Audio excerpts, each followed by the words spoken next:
sikap apa yang mesti dibangun saat pandemi ini? Maka sebagai seorang muslim, dari aspek ibadah, sikap yang mesti dia bangun adalah penguatan sisi spiritualnya.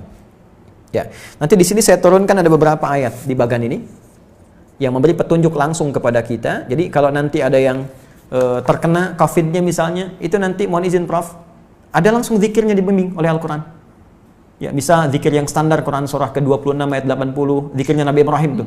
Wa idza maridtu fahuwa yashfin. Harus optimis. Kalau saya sakit pasti disembuhkan. Itu indah sekali di Quran itu. Jadi kalau Anda sakit pun mesti optimis sembuh. Ya, justru yang diajarkan tuh sikap optimisme. Saya selalu klaim ke teman-teman media tuh, Anda tuh gimana sih? 90% lebih sekarang berita tuh jelek semua. Kenapa nggak ditampilkan yang baik-baiknya? Ini sembuh begini, ini kekuatan begini. Itu kan motivasi gitu. Sekarang kita lihat setiap berita tuh A sampai B. Saya dari bangun tidur itu, ya setelah sholat, ngaji, macam-macam, saya jejerkan berita luar dengan dalam negeri. Itu beritanya 90% ke atas, jelek semua. Ini membuat manusia itu nggak semangat gitu. Ini mungkin frame yang kita mesti bangun. Mohon izin saya selesaikan sebentar. Nanti ada zikir yang standar, ada zikir Nabi Ayub. Ya, kalau orang sudah mulai vonis dokternya ini sulit, ventilator sudah dipasang, sesak macam-macam. Ini luar biasa ini ya. Nanti ada zikir Nabi Ayub di Quran surah ke-21 misalnya, ayat 83 sampai dengan 84, yang divonis oleh orang nggak mungkin sembuh, ternyata sembuh. Sekali lagi, optimisme yang dibangun, inna ma'al usri yusra, ini pasti selesai, bahasa psikologinya. La yukallifullahu nafsan illa wus'aha, nggak mungkin saya diuji kecuali saya mampu mengatasi itu semua. Itu kalimat-kalimat positif dalam psikologi yang bisa membuat imun kita semakin naik. Nah sekarang saya cepat karena waktu saya berakhir, bagaimana ikhtiar secara muawalahnya. Ya, tadi saya sudah singgung, ini barangkali mesti dikoordinasikan, dan alhamdulillah di pemerintah juga sudah membuat gugus tugas kan, gugus tugas COVID, ada penanganan secara sosial, sudah ada social distancing, physical distancing, sampai masuk juga ke ranah-ranah ibadah yang mau ke masjid ya, itu sudah ada fatwanya tersendiri. Itu nanti penerapannya itu yang harus disosialisasikan ke masyarakat, karena setiap tempat bisa beda kebijakan ya, nggak semua dipukul rata gitu. Ini kan menarik juga, satu wilayah yang sangat dalam nggak ada COVID harus social distancing di masjid, kan agak aneh juga gitu ya. Nanti itu ada detail tertentu di situ. Saya ingin masuk kepada langkah yang sangat menarik. Prof ini juga herbal, mungkin teman-teman yang lain di kesehatan juga. Tapi saya nggak bisa buka ini ya, spesies genusnya saya ingin buka dulu sebentar. Nah, tapi saya challenge. Ya, Bu Rektor, saya challenge ya nanti tim terbaik dari Unhas, kalau mau silahkan ke Bekasi, saya tunjukkan, karena saya sudah uji ini 6 bulan dan alhamdulillah 100% manfaatnya. Saya sudah zoom dengan 9 direktur rumah sakit, dengan pakar-pakar juga, dan kita support juga kepada bahkan beberapa kolega yang terkena COVID juga. Saya tidak katakan obat ya, karena obat harus ada uji klinis. Saya katakan herbal nabawi, gitu kan? Ini apa namanya? Prophetic healing ya. Jadi pendekatan dari Tibbun Nabawi, ada sesuatu yang sangat menarik. Nah, saya riset. Sekali lagi, riset. Gejala-gejala yang terkait dengan COVID. Dari hasil tadi, dari yang mohon maaf teman-teman sekalian, ada yang dari Tiongkok tadi, dari beberapa negara yang disampaikan datanya oleh 4 ya, filenya datang ke saya. Dan ini hasil riset bukan sembarangan. Dari sini kita petakan kebutuhannya apa. Saya mau share begini ya, sebelum saya sampai ke herbal dulu. Ini Tiongkok. Ya, saya printkan beberapa halaman. Ini ada 140 halaman lebih model Tiongkok ini. Tahukah teman-teman, saat terjadi COVID ini, mereka sudah mempraktekkan apa yang didorongkan bahkan oleh Nabi jauh-jauh hari sebelumnya. Tapi bukan dalam konteks yang pertama ibadah tadi. Dalam konteks kehidupan muamalah dengan seluruh aspeknya, baik sosial, ekonomi, dan sebagainya. Saat terjadi ini, itu saya baca di laporan ini, pemerintah Tiongkok sudah mengumpulkan seluruh ahli medis dan herbal untuk berkumpul mengatasi, dulu masih epidemi di Wuhan. Mereka kumpulkan semua alternatif. Dan yang paling dahsyat, rahmat yang diisyaratkan Nabi, yang bisa berlaku di konteks muamalah, bisa masuk ke ekonomi, bisa masuk ke ranah sosial, itu mereka praktekkan. Mereka riset apa yang dibutuhkan untuk mengatasi wabah ini.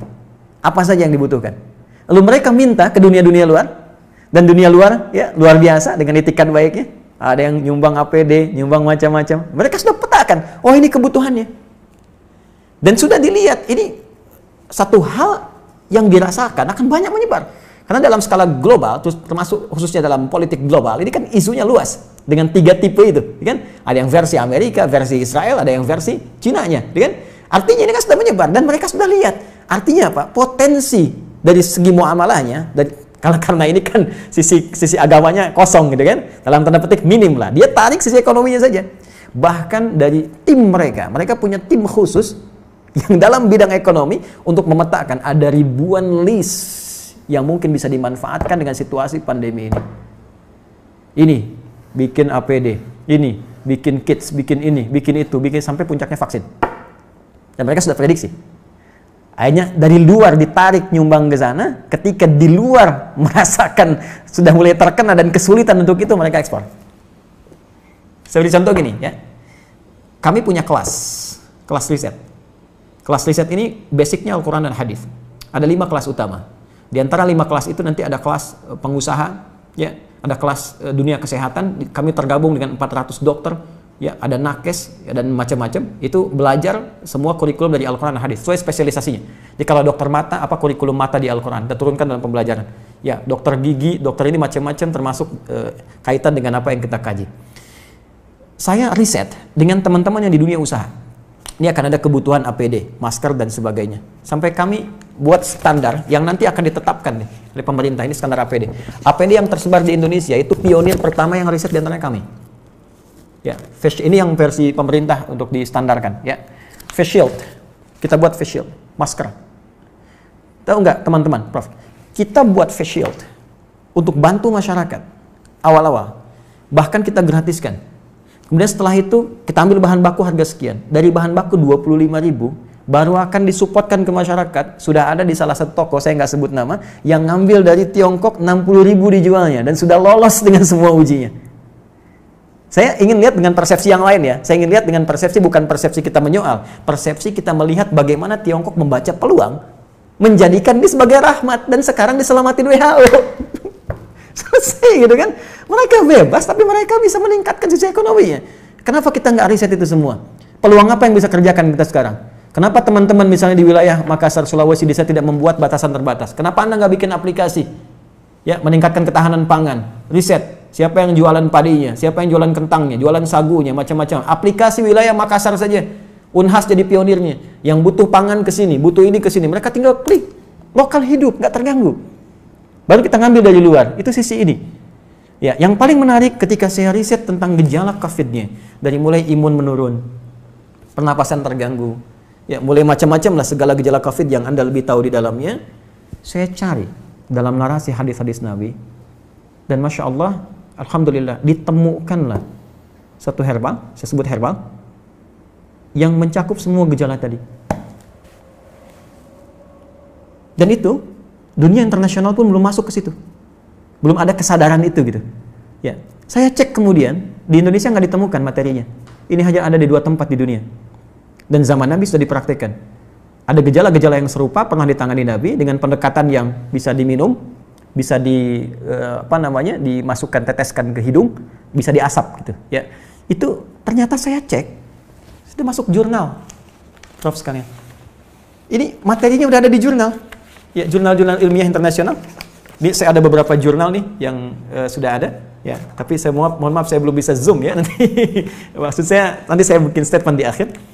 Ini sudah ada zoom internasionalnya. Ini sudah tahu ternyata khasiat-khasiat ini herbal ini, tapi belum ada kesadaran bahwa ini bisa mengatasi persoalan yang tengah kita hadapi saat ini di pandemi COVID.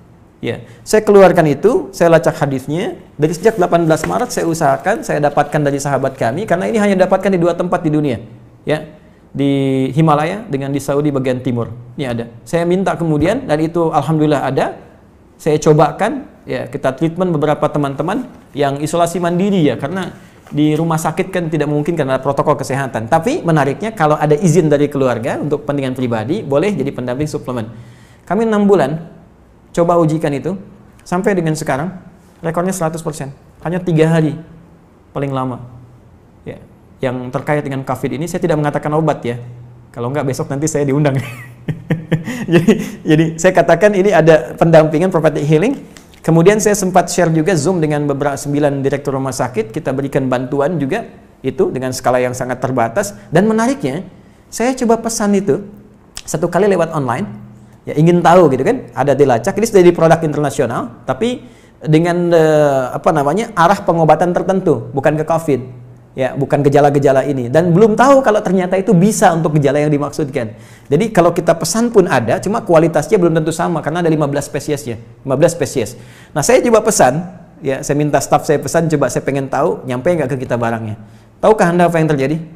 Begitu saya pesannya lewat ke Himalaya, ternyata barang yang datang ke kami harus masuk dulu ke Cina, dan ketika saya terima di Indonesia, addressnya, alamatnya dari Wuhan. Anda bisa bayangkan? Bagaimana bisa kontrol terhadap itu pun mulai ada kesadaran, dan di beberapa tempat sekarang mulai ada kesadaran untuk itu. Saya sudah menyampaikan kepada relasi terkait teman-teman, saya katakan begini, sampai ke negara pun. Jika negara membutuhkan ini dan benar, ya silahkan uji. Rekomendasi kami siapapun yang ingin menguji, dari pihak manapun, silahkan uji di lab, kalau betul terbukti ada manfaatnya, saya serahkan sepenuhnya untuk negara. Saya tidak akan mengambil apapun dari ini dengan kecintaan kami kepada Indonesia. Hanya saya ingin satu saja, sebutkan referensinya bahwa ini dari hadis Nabi. Itu saja. Ya, jadi saya juga challenge teman-teman yang di Unhas, nanti boleh timnya main ke sini, Anda boleh analisis, saya serahkan nanti jurnal-jurnalnya, dipelajari dan sebagainya, hadis-hadisnya, tapi infonya kami sudah 6 bulan melakukan treatment dengan pendekatan prophetic healing ini, dan hatinya 100% sampai dengan hari ini. Alhamdulillah, termasuk kemarin yang di media-media yang diinfokan kolega-kolega pejabat-pejabat, ada yang kami support itu, dan mereka infokan juga sangat luar biasa. Ini bisa juga untuk diabetes, bisa. Kemudian kemarin ada yang kompleks antara diabetes dengan liver, dia menggunakan medis, ya medis belum ada pengaruh, mungkin belum cocok saja, mohon izin, ya. Lalu coba kami support dengan itu, dia selesaikan medisnya, dia tidak minum dulu, dia konsumsi itu, kami berikan, karena ini hanya 2 pekan, hanya boleh dikonsumsi dalam 2 pekan, kemudian selesai, 1 pekan baru nyambung kembali. Apa yang terjadi? Hanya dalam 3 hari, terjadi pemulihan yang sangat luar biasa, dia sudah bisa ke masjid, sudah beraktivitas, dan sudah normal kembali. Saya ingin katakan begini, betapa ini rahmat untuk kita dalam aspek muamalah.